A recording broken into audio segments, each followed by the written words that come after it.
Hello, welcome to That's Football. Wow, this Premier League, it just keeps on giving and giving and giving, doesn't it? What a game. Arsenal 4, Aston Villa 2. Both goals for Arsenal coming in stoppage time. Jorginho's goal, which I thought was brilliant, but then I saw it back, hits the bar and then hits Martinez on the head and bounces back in. That is a massive result for Arsenal. It's an incredible result for Arsenal. I think to be behind twice against a good Aston Villa side, having taken 1 point from your last 9, having been humbled at the Emirates by Manchester City, who are now obviously everybody's favourites because they've won the last 2 and they know how to go and win. I think many people expected Arsenal to lose today. Fortunately, I did a video yesterday talking about this, and I said, people are saying Arsenal have fell off and they've bottled it, and they're exceeding expectation, Arsenal. They are. Like Manchester United, we're exceeding expectation. We weren't really expected to get top 4, considering how bad we were last year. And the same with Arsenal. And people are saying, that typical Arsenal, they're bottling it. And a lot of that is down to banter. But Arsenal should not be mixing it up with Man City at the top of the league. I mean, they shouldn't be. And no Partey today. They really miss him. And Nketiah has done a great job for Arsenal in the absence of Jesus. But week in, week out, he's clearly not good enough. We saw it against Man City. There was 2 goals there we didn't get. 2-2 today's through 1-on-1. He misses that. In these sort of games at that sort of level, they miss a top striker. They miss Jesus, and yet and Odegaard missed a sitter as well. So it looked like it was running away from Arsenal. But to still go and win it, that will do them wonders, because today you felt at times that was the hangover from Man City midweek, and that was going to be another game where they drop points and the wheels come off. So important to win today because they still have a game in hand and they still will be level with Man City if Man City beat Forest as expected. It's a massive, massive boost, and any bad result that Arsenal have had against Everton and Brentford and Man City sort of gets put to bed in the perfect possible way, because you've been behind away from home, you're 2-1 down at half time, you win that game. You have to ride your luck a little bit, but you create the chances. I mean, people can say Villa deserved a draw and Bailey hit the bar and they could have won it, but like I say, Nketiah should have won it at 2-2. Odegaard should have won it at 2-2, and they've gone and won it anyway. So I think from Arsenal's point of view, that is a major boost in what is not just about performance on the pitch. It's a psychological battle. How do you bounce back? And they've shown real determination and bounce back ability there, which is essential if you want to stay in a title race.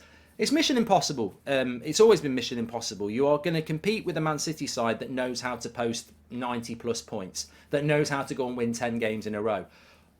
For Arsenal, it's a battle. For Man City, it's probably a cruise. But they're in that battle, and that result today firmly puts them into it. And I think ultimately, after a difficult week for them, that's a fantastic result. And it's a fantastic result for the Premier League. I mean, as a Man United fan, people are like, wow, surely you're gutted about that. Well, yeah, because I think Man United could finish above Arsenal. But to be honest with you, I think Man City are going to win this league. And I don't believe that United can close 5 points on Man City.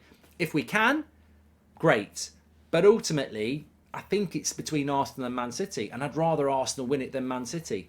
So however that works, that's my stance on it, because I don't think Arsenal are going to win this league now. I do think Man City are just going to churn out the points. Like I say, we're having a great season, United, but I don't think we'll close 5 points on Man City. I don't think we'll ever close that 5 points. I think it will just get bigger and bigger. So if someone can go with them and make it difficult, personally, I think in a weird way, from United's point of view, I think if Arsenal push Man City, there's more chance of them both dropping points at the same time because of the pressure.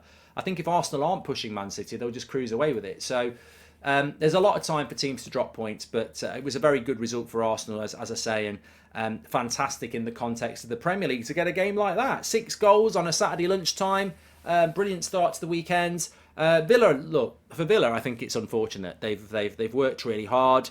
At home, they lead the game twice. Probably rode their luck a little bit. The Nketiah and Odegaard chances should have gone in, and maybe that's the game over. But they're in the game going into stoppage time. They've just hit the bar with Liam Bailey, and then Jorginho hits a brilliant shot that hits the bar, and you think you've got away with it. Hits the bar, hits the back of Martinez's head, and goes in, and you think it's not going to be our day, is it? Then they send everybody up for the corner, and the fourth goal is just, you've took a gamble and it's gone against you. But look, Villa are a good side.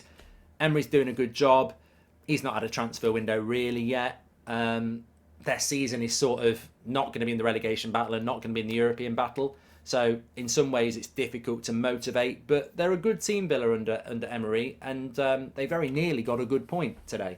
I don't think they were ever looking like they were going to do enough to win it. I said at half time I think they need to score again to win it, and they didn't manage to do that.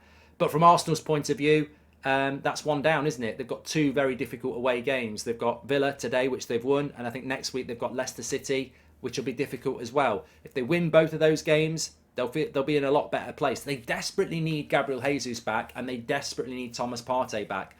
But the sign of a good team is the ability to get results when you're missing good players. And as we said, everybody's in the position Arsenal are in. Nobody's got the squad depth that Man City's got. So sometimes in the season, you're going to have to try and grind results out.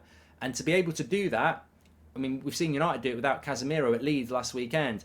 To go away from home when you know you're not at your best and get a result, that dressing room will be buzzing. It will be buzzing because they know that they were close to not getting the result. And sometimes that can make you a better team when you've been close to not getting the win and you find a way to win it. It brings you closer together. So big result for Arsenal and a cracking game for the Premier League.